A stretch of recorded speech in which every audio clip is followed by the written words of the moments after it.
चलिए द्विझिरी प्रयोग यानी डबल स्लिट एक्सपेरिमेंट में फ्रिंज की चौड़ाई फ्रिंज विड्थ पर आधारित कुछ प्रश्न हल करते हैं। तो हमारे पहले प्रश्न में दो झिरियों को 500 नैनोमीटर तरंग दैर्घ्य वाले वेवलेंथ वाले एक वर्णीय प्रकाश यानी मोनोक्रोमैटिक लाइट द्वारा प्रकाशित किया जाता है। झिरियों के बीच की दूरी 0.12 मिलीमीटर है और स्क्रीन को झिरियों के समतल से 40 सेंटीमीटर दूर रखा गया है। सवाल ये है कि केंद्रीय दीप्त फ्रिंज यानी सेंट्रल ब्राइट फ्रिंज और तीसरे दीप्त फ्रिंज के बीच की दूरी क्या होगी। तो इससे पहले कि हम इसे साथ में हल करें, आप वीडियो को पॉज करें और पहले इस सवाल को खुद से हल करने की कोशिश करें। चलिए अब इसे साथ में हल करते हैं। तो सबसे पहले तो ये देखते हैं कि सवाल में क्या दिया गया है। तो सबसे पहले हम अपनी स्क्रीन और दो झिरियों का चित्र बना लेते हैं। अब सवाल कहता है कि झिरियों को 500 नैनोमीटर वेवलेंथ वाले एक वर्णीय प्रकाश द्वारा प्रकाशित किया जाता है। तो ये हमारा प्रकाश स्रोत है और ये इससे एक वर्णीय मोनोक्रोमैटिक प्रकाश निकल रहा है और यहाँ वेवलेंथ लैम्डा बराबर 500 नैनोमीटर्स है। झिरियों के बीच की दूरी यानी ये दूरी जिसे आप कर्सर के द्वारा देख सकते हैं, ये दूरी 0.12 मिलीमीटर्स है और स्क्रीन झिरियों के समतल से 40 सेंटीमीटर दूर रखा गया है, यानी कि यह दूरी हमारी 40 सेंटीमीटर है। अब हम जानते हैं कि जब ये प्रकाश तरंगें झिरियों से गुजरती हैं तो वे विवर्तन यानी डिफ्रैक्शन से गुजरती हैं और इन दोनों झिरियों से निकलने वाली विवर्तित तरंगों के बीच व्यतिकरण यानी इंटरफियरेंस होता है, जिसके परिणाम स्वरूप स्क्रीन पर एक पैटर्न बनता है। तो डिफ्रैक्शन के बाद ये लाइट वेव्स, ये प्रकाश तरंगें कुछ इस प्रकार दिखेंगी और जब यह स्क्रीन पे गिरेंगी तो एक पैटर्न बनेगा जो कुछ इस प्रकार का दिखेगा।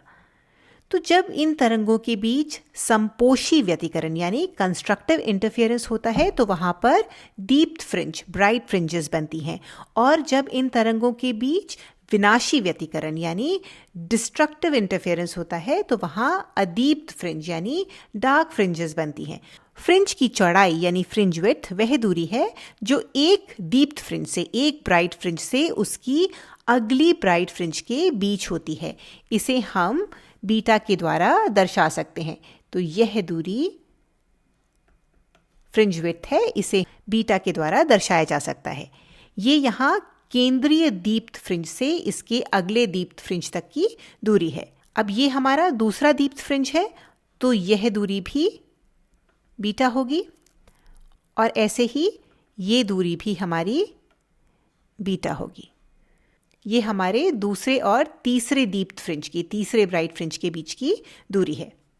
अब हम अपने फ्रिंजेस को नंबर भी दे देते हैं। तो ये हमारा केंद्रीय दीप्त फ्रिंज है तो ये हमारा 0 हुआ, ये पहला दीप्त फ्रिंज, ये दूसरा और ये तीसरा। यहाँ आप देख सकते हैं कि जैसे जैसे हम केंद्र से दूर जा रहे हैं फ्रिंज की तीव्रता यानी इंटेंसिटी कम हो रही है। अब सवाल में हमसे केंद्रीय दीप्त फ्रिंज और तीसरे दीप्त फ्रिंज, थर्ड ब्राइट फ्रिंज के बीच की दूरी पूछी गई है। तो ये दूरी बीटा के 3 गुने के बराबर होगी। अब फ्रिंज विड्थ बीटा का सूत्र होता है लैम्डा कैपिटल D बटे स्मॉल d, जहां लैम्डा तरंग दैर्घ्य है, वेवलेंथ है, D कैपिटल D स्क्रीन और झिरियों के समतल के बीच की दूरी है यानी ये दूरी है और स्मॉल d झिरियों के बीच की दूरी है। अब हमें तीसरे दीप्त फ्रिंज और केंद्रीय दीप्त फ्रिंज के बीच की दूरी निकालनी है तो हम इस समीकरण को 3 से गुणा कर देंगे। तो अब हम अपने दिए गए मानों को इस समीकरण में प्रतिस्थापित कर सकते हैं। तो ये बराबर होता है 3 इंटू लैम्डा जो कि है 500 into 10 to the power -9 metres, क्योंकि नैनोमीटर्स यहाँ पर इकाइयों पर विशेष ध्यान दें।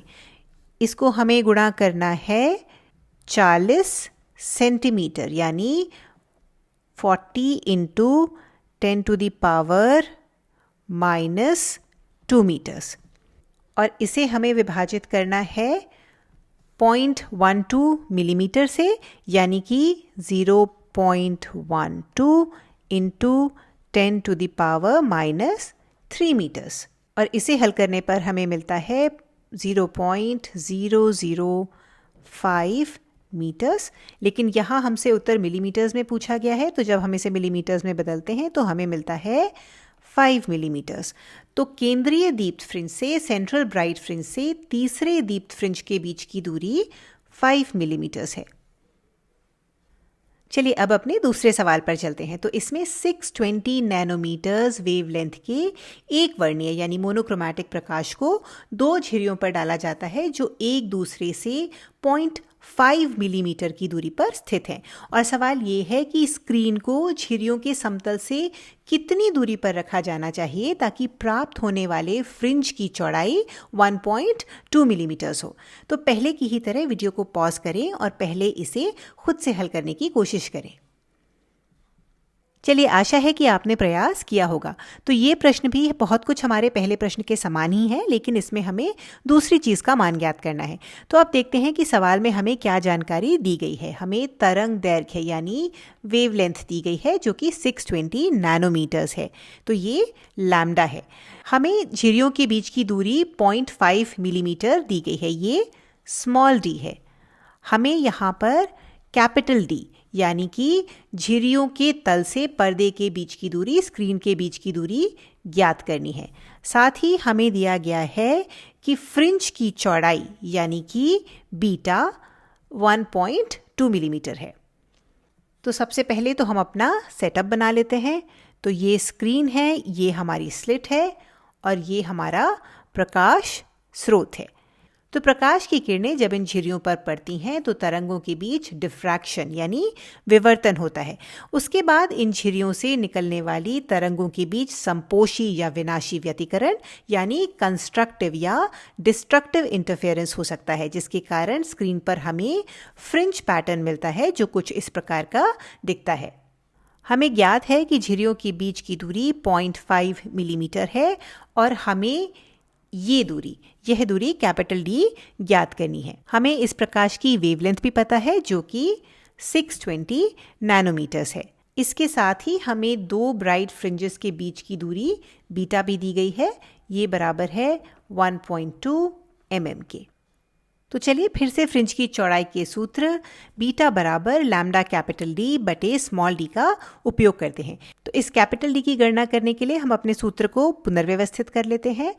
तो कैपिटल डी बराबर हो जाता है बीटा स्मॉल डी बटे लैम्डा। तो अब हम दिए गए मानों को समीकरण में रख के हल करते हैं। तो डी बराबर होता है 1.2 into 10 to the power -3 meters into 0.5 into 10 to the power -3 meters, और इसे हमें विभाजित करना है लैम्डा से जो कि है 620 into 10 to the power -9 metres. Units पर ध्यान दीजिए, हमने यहाँ सभी मानों को मीटर्स में परिवर्तित किया है। अब इसे हल करने पर हमें प्राप्त होता है 0.9 मीटर्स और हमसे उत्तर मीटर्स में ही पूछा गया है। तो झिर्रियों और स्क्रीन के बीच की दूरी 0.9 मीटर्स है।